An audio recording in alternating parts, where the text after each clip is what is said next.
US, UK કે પછી Canada જેવા દેશોમાં મોકલવાના બહાને કરોડો રૂપિયા પડાવી લઈ આફ્રિકાના દેશોમાં મોકલી માનવ તસ્કરી કરનારા ટોળકીના 2 સાગરીતોને ઝડપી પાડ્યા બાદ ક્રાઇમ બ્રાન્ચની ઇકોસેલની ટીમે મુખ્ય સૂત્રધાર એવા ઇરફાન ભારત છોડી ભાગે તે પહેલાં જ મુંબઈ એરપોર્ટ પરથી તેને ઝડપી પાડ્યો છે।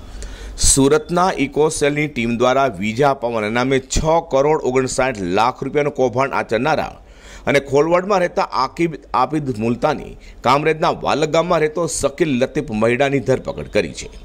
પ્રાથમિક તપાસમાં બંને મુખ્ય આરોપી ઇરફાન ફારૂક ઉમરજીની સાથે મળીને આ કૌભાંડ આચર્યું હોવાની કબૂલાત કરી હતી।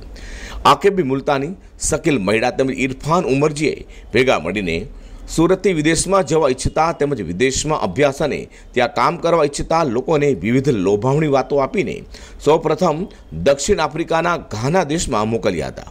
ત્યાંથી ઘાના દેશના બોગસ વિઝા અને પાસપોર્ટના આધારે લોકોને યુએસ, યુરોપ અને યુએસએ મોકલાવતા હતા અને પોતાની ઈચ્છા પ્રમાણે ઓછામાં ઓછા 20 લાખથી પણ વધુની રકમ લેતા હતા। દરમિયાન ઘાના દેશમાં 2 લોકોને પોલીસે બોગસ પાસપોર્ટની સાથે પકડી પાડ્યા હતા।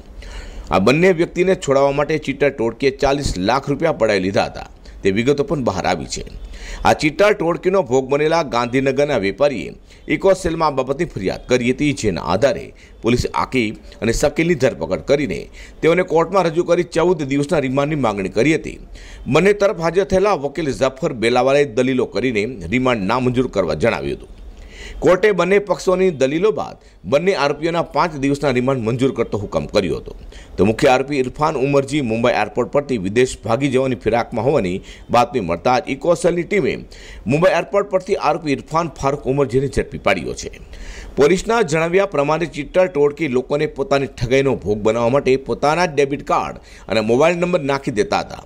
લોકોને ખબર ન પડે તે માટે આરોપીઓ પોતાના ડેબિટ કાર્ડ ઉપરથી જ પેમેન્ટ કરતા હતા અને તમામ ફાઇલો પોતાના મોબાઈલ નંબર અને ઈમેલ આઈડીથી જનરેટ કરી પોતાના મળતિયા માણસો સાથે ભેગા મળીને ઇમિગ્રેશન કરવા નામે 6 કરોડ 19 લાખ રૂપિયા અધધધ કહી શકાય તેઓ પડાવી લીધા હતા।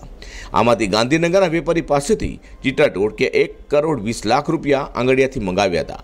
આ ઉપરાંત જે વધારાની રકમ આવતી હતી તે ભુજમાં વિજયભાઈ નામના વ્યક્તિને આંગળીયા મારફતે ટ્રાન્સફર કરતા હતા। અઝર કુર્સી સાથે પ્રકાશવાળા।